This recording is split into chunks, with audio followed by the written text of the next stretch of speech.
So, ngayon mga kaiksena, pag-usapan na ngayon natin to, alin yan mga kaiksena. Walang iba kundi yung ating Pangulong Bongbong Marcos. Yan. Ano meron direct? Pogi Guwapings talaga yan mga kaiksena. Walang-wala talaga dyan si Digong. PBBM nais pag-aangin pa ang pamumuhay ng mga Pilipino gamit ang mas maayos na polisiya ng gobyerno. At ito mga kaiksena, pakinggan natin ng kanyang sasabihin dito sa kanyang bagong vlog. Okay, Mr. President, please do the honor. Kumusta po kayo? Sana ay nasa mabuti kayong kalagayan. Ako Ay, okay naman po. Kayo po, kamusta naman po kayo, Mr. President? naman, eto, nagre-recover na rin. Pero maganda ang assessment ng mga doktor, nothing serious, kailangan lang magpalakas ulit. Ano ba kasi yung pinapakain sa inyo, Mr. President? Baka naman kasi, ano lang yan, pandesal. Ano ba yung pinapakain sa inyo at namayat daw kasi kayo eh? Namayat na nga ako at sabaw lang ang binibigay sa akin ng ilang araw. Mabuti Bakit naman kasi sabaw? Malamang yung sabaw na yun ay masustansya. Mabuti naman na po ba yung pakiramdam ninyo, Mr. President? na yan at para akong nag-dieta. Para nag-diet. Ang usapin natin ngayon ay tungkol sa mga pulisiya. Alam nyo po, bukod sa malakihang proyekto at iba't ibang mga programa ng pamahalaan, isang bahagi ng trabaho namin ang magpakilala ng mga bagong pulisiya. Pulisiyang magpapagaan sa buhay ng tao.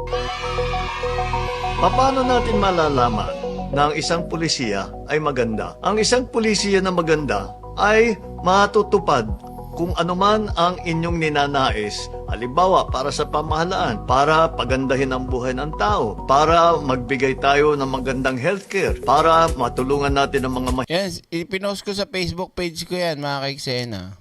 Diba, ang daming mga tuloy-tuloy na ginagawa si Pangulong Bongbong Marcos. Talagang abot hanggang dulo ng ating sulok ng bansa, diba? hirap para pababain ang presyo ng mga produkto. Paano natin pagandahin ang ekonomiya? At kasama dyan sa pulisiyang yan, ang ibig sabihin ay ginagbibigay ng gabay kung paano natin aabutin ang ating mga pinapangarap. Pangalawa, nakakatulong sa pagpapabuti ng pag-uugali, behavior at pag-iisip ng mamamayan. Pangatlo, madaling maintindihan ng kung sino man ang kailangan magpatupad ng pulisiya na yon. Pang-apat, kayang ma-enforce at mag-implementa. Panglima, nakakatulong sa mamamayan, hindi pampabigat, hindi perwisyo. Sino ba yung pampabigat tsaka perwisyo sa atin, sa bansa? Mga kaiksena, paki-comment nga, sino ba ang pabigat at nanggugulo sa bansa? O perwisyo sa bansa? Sige, comment nyo lang dyan. Sila ay? Sige.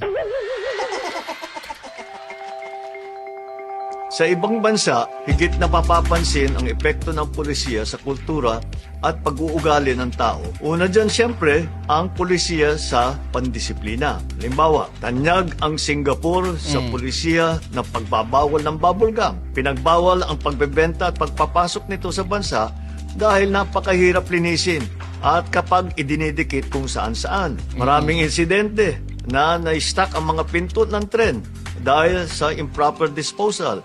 Lumalaki ang cleaning cost, nade-delay ang biyahe. Ang sagot ay Duterte at yung kanilang supporters. Sila, o mga DDS, yun ang salot at perwisyo sa bansa. Kamakailan, naglabas na rin sila ng pulisiya na mga online scammer. Ay sinasabi, 6 hanggat 24 na palo ang aabutan ng mga mahuhuli. Kahit ganyan bigay nyo sa akin trabaho, lahat ng paparusahan, lahat na ron magkakaroon ng sala, hahampasin ko ng baseball bat sa puwet. Ilang palo? 5 lang. O ba't konti naman direct? Kaya lang may nakalagay na barbed wire sa dulo nung baseball bat. Yung baseball bat ni Nigan. Si Lucille. Yun ang gagamitin kong pampalo sa lahat ng magiging convicted. 5. na ginagawa ang labag sa pulisiyang nila. Sa Alemanya naman ay may mahigpit na pulisiya sa pagpapadaan sa mga ambulansya at iba pang emergency vehicle gaya ng fire truck na Dito sa atin, maraming ganyan eh. Yung matigas ang muka, kahit dito sa lugar namin, may ambulansya, naririnig mo na, ay pantumabi. Pero sa South Korea, pag may ambulansya, talagang kahit malayo pa lang, gumagano na kaagad yung mga sasakyan eh.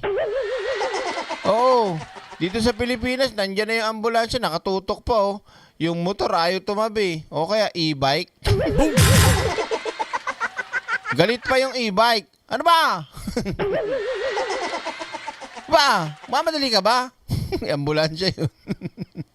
Oh. alala ko ito dahil may insidente tayong kamakailan kung saan hindi pinadaan kaagad yung bumbero kahit bumubusinan na siya. Sa Japan Oh, di ba? Sa Japan naman. naman ay higit ang paggalang sa pedestrian lane. Kaya naman kahit mga bata ay kumpiyansang tumatawid dahil safe na safe ito. Marami ring mga pulisya patungkol sa work-life balance at wellness. May mga bansa gaya ng Espanya na may local policy na ina-encourage na mag-siesta. Nagsasara ang mga tindahan pagka panahon na mag-lunch. Maraming bansa, gayang ng Pransya, ang implement na right to disconnect policy. Ibig sabihin, hindi mo kailangan sagutin ang tawag ng trabaho kapag wala sa oras at outside working hours. Hindi ba? Hindi, dito sa Pilipinas, kahit na tapos na yung trabaho mo, magugulat ka, tatawag yung bisor mo eh.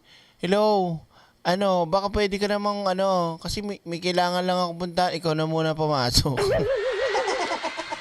Sige na, sir, po kasi day off ko. Hindi, sige, pumasok ka. Ayaw mo? Tanggalin kita. Diba? Guys, sa Pilipinas yan, dahil masyadong masipag ang Pilipino, kahit anong sabihin mo, sasagutin at sasagutin nila yan. Sa Belgium naman, isa sa pulisiya nila, at sila yung nauna rito, ang tinatawag na 4-day work week. Ibig sabihin, sa isang linggo, 4 na araw lang ang trabaho. Lahat ng pulisiyang ito ay iniisip para magkaroon din ng mas magandang productivity ang mga mamamayan at mabawasan ang tinatawag na burnout. May iba namang bansa na may Sa South Korea, every Wednesday, may family day. Maagang nag-out sa trabaho yung mga Koreans. Pero kami, dahil hindi naman kami Koreano, trabaho pa rin. Di ba, Weng DG? Diyan ka pa ba? Oh.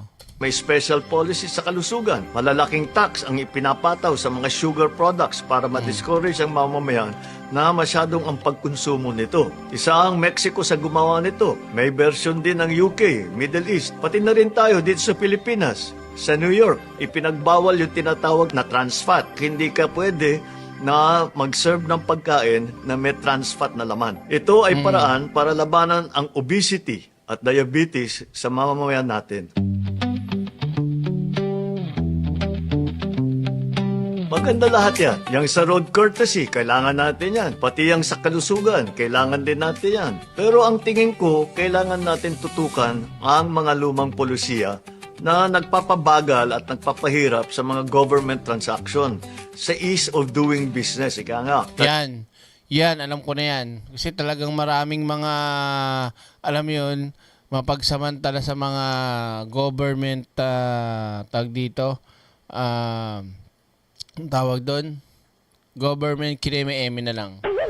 Tanyag tayo sa polisiyang kailangan ng ID para mag-apply kumuha ng ID. Isang Saan ka kukuha ng ID kung wala ka namang ID? Kukuha ka pa nga lang ng ID, hingin ka ng ID. refleksyon ng manapakalumang sistema. Mahilig din tayo sa mga pag-fill out ng duplicate o triplicate. Yung mga abogado, kung yung kopya na hinihingi nila, dose-dosena. Sangkatutak na mga form na pare-pareho naman ang hinihiling na impormasyon. Physical appearance sa mga transaksyon na pwedeng digital na. At marami pang iba na pampagulo lamang. Hindi tayo dapat pumipila ng madaling araw sa opisina ng gobyerno para Correct. Grabe. Naranasan ko yan, dyan sa sa Cainta, sa Santa Lucia, para makakuha ka ng NBI, wala niyang buhay ito. Pipila ka na kaagad ng mga alas 3 na madaling araw. Kasi lang may number. Halimbawa, hanggang 80 lang o 100 lang ang i-accommodate. Pagka wala ka ng number, balik ka na lang. para lang kumuha ng isang dokumento. Kaya isa sa pinagtutuunan natin ay ang eGov app at Yan. digitalization ng government system. Maraming masosolusyonan na problema ito. Halimbawa, sa LTO, wala nang confiscation ng physical ID. Recognized na ang digital license. Meron na Yung- tayong beep card sa MRT. 50% off for students at saka PWD. Kasi sila ang mas may kailangan ng suporta. Tapos libre pa buong pamilya pag linggo. Zero billing policy para maisama natin yung itinatawag na middle class. Free fast wifi sa lahat ng bus at saka tren. Habang naghihintay kayo, makasakay at least makapag-internet na mabilis. Ang galing. Makikita mo sa mga pulisiya ang mga pinapahalagahan natin na ating bansa, ang disiplina, ang seguridad, kalusugan, at iba pa. Dito sa ating bansa, marami pang pulisiya ang kailangan natin baguhin at rebasahin. Nakikita natin sa balita at naririnig natin ang mga kababayan natin ang kanilang mga reklamo. Nakikita natin sa ating mga nakasanayang pamamaraan na pinaglumaan na ng panahon. Tila maliit na bagay pero laking perwisyo sa tao. Oo.